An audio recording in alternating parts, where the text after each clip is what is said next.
What's up, guys? Jason Cole here, PureSystemsTraining.com. What we're doing is a simple ER-IR drill for hip internal external rotation. You can use this as a kind of a pre-hypertrophy rehab to your leg training days. You can do this daily throughout your routine, just to keep that hip moving through full internal external rotation.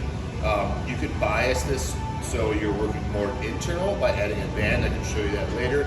And you can bias this more external. So the pattern without the kettlebell is basically we're going to take the left leg as we walk and rotate through around that left leg. We're getting relative internal rotation of the femur in that hip by moving around it. So you don't want this knee or this hip to move. So I'm taking a step through and I'm turning.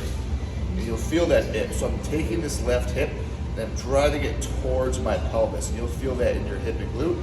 And then I'm stepping back and I'm coming forward, around, and back. Just like that.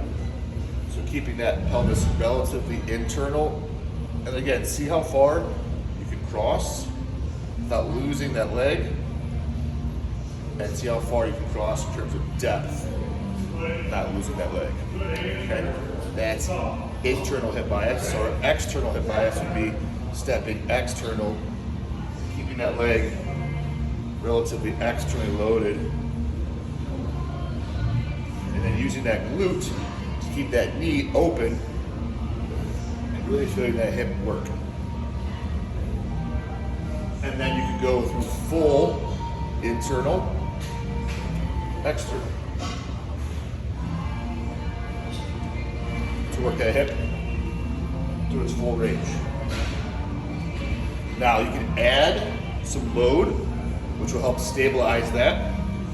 So this is a progression. Add load. That really gives it a dynamic through all the way down to that foot and that femur. Also load to the trunk. Good, so that's IR, and again, ER. Good, give that a try.